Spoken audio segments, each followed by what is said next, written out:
Welcome to part 3 of our facts and myth busting of the Spanish Armada. If you haven't seen parts 1 and 2, we will put links in the description box below. But now, let's travel back to the late summer of 1588. The Spanish Armada, like most great events, has several causes. The continued piracy against the Spanish treasure fleets from South America was a continued drain on the Spanish coffers. This was done very successfully by privateers such as Sir Francis Drake, who was a true master of his art. Another reason that Philip II sent the Armada was his desire to protect English Catholics from persecution. Queen Elizabeth was just as ruthless against Catholics as her sister Mary had been against Protestants. She was in constant fear of assassination, so laws against Catholics were strict and ruthlessly enacted. But perhaps the greatest reasons amongst so many were the execution of the Catholic Mary Queen of Scots, the continued support Elizabeth was giving to the Protestant Dutch, which included sending the Earl of Leicester to command English forces, as well as money and troops, and finally, Drake's raids on Spanish possessions in the West Indies, and perhaps most importantly, before the decision to send the Armada was made, his raid on Vigo, which saw the very sacred soil of Spain itself be attacked by the heathen English. The Armada has often been called the Invincible Armada, suggesting it was unstoppable, and trying to resist it would be futile. But this is not so. The Spanish did not call their fleet this grand-sounding name. It was actually the English that coined the phrase. As a means of propaganda, Lord Burleigh called their Armada invincible. The size, strength, and the threat of the Armada was therefore exaggerated. Did this galvanise the English to resist more? Did it ensure more privately owned ships went out to fight the Spanish? Did it make more men turn out for the trained bands to protect England from the threat of invasion? Whatever the effect the name had, it definitely increased the apparent scale of the defeat the English inflicted on the Spanish. The title of the Invincible Armada was backed up when it appeared in pamphlets, engravings, medals, cards, tapestries, and even in songs.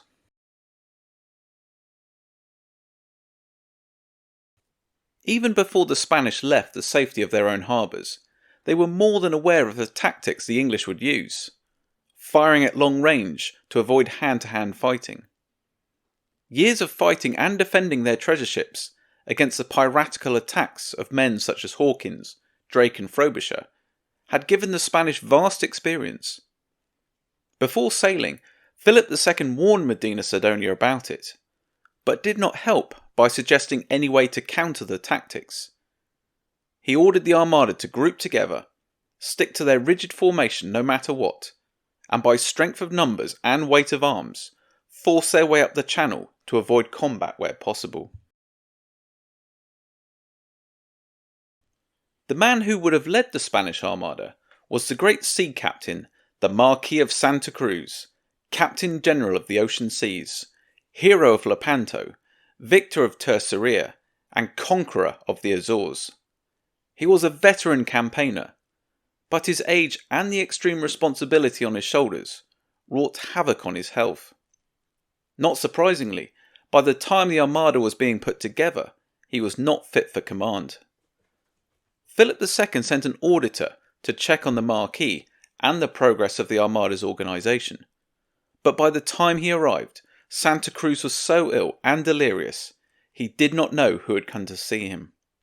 He passed away on the 9th of February, 1588. The very same day that the great sea captain Santa Cruz died, Philip II made a strange decision.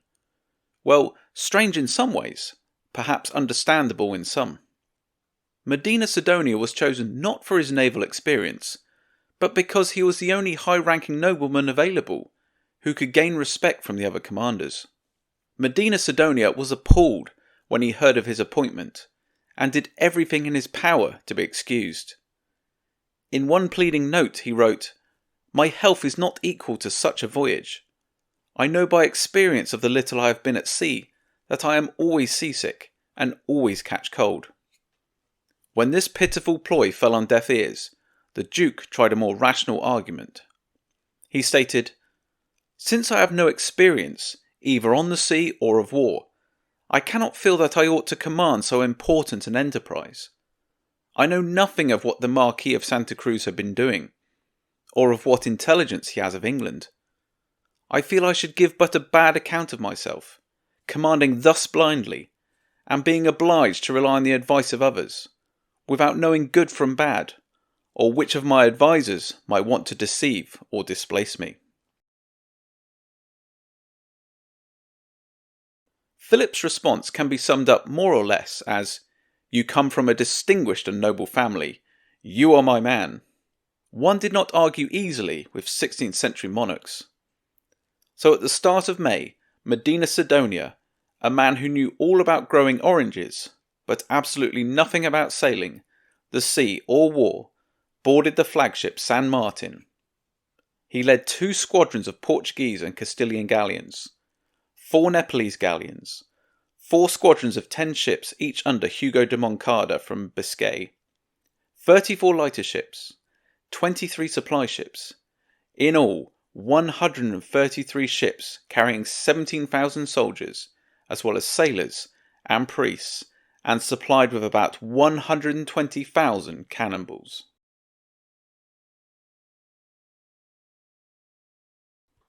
The plan for the Armada to carry its own soldiers, to sail up the Channel, to link up with the Duke of Parma's army, and then cross into England, was not a carefully considered plan of an experienced land commander. Nor did it belong to a veteran naval commander, who was expert in fleet tactics, wind and tides in the English Channel, who knew how to ferry an army from land onto ships, whilst potentially being under attack. It was King Philip II himself. As the idea of the Armada took shape, he had ordered his 2 most seasoned commanders, Santa Cruz and the Duke of Parma, to draw up plans themselves. Perhaps unsurprisingly, both men drew up invasion plans which would mean they would be in charge. Santa Cruz suggested a direct attack from Spain, using Ireland as a springboard, whilst Parma wanted a surprise dash across the Channel and take London before the English could react. Philip saw the benefits in both plans, but as the ships, men and money were available, he thought of combining the 2 plans. Have a fleet heavy in infantry and firepower muscle its way through the Channel, and then use that fleet as a transport for the Duke of Parma's veteran army from the Netherlands.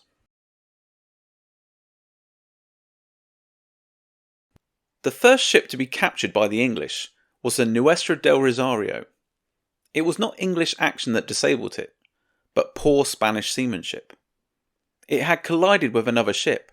The collision meant the Rosario's bowsprit went overboard.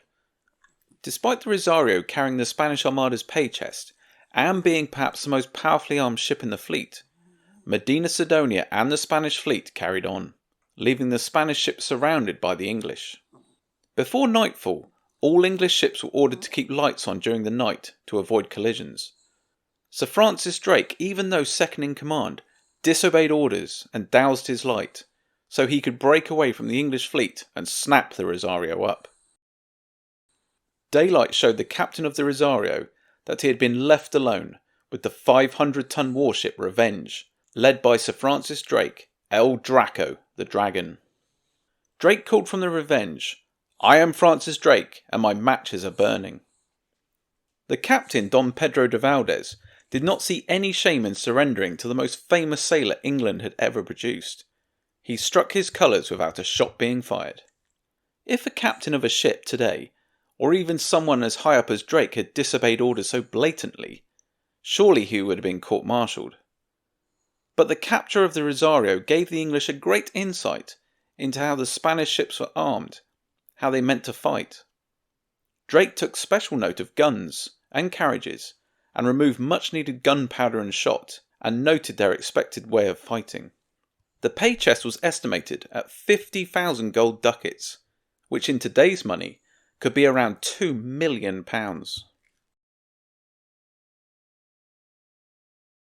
Despite the intelligence and ammunition gathered by Drake, not all his fellow commanders were exactly happy about this early success. Martin Frobisher was incensed. He cursed Drake for sneaking off to capture the Rosario himself, so he would not have to share the booty. Frobisher bellowed. The Spanish galleon had spent her masts. Then, like a coward, Drake kept by her all night, because he would have all the spoil.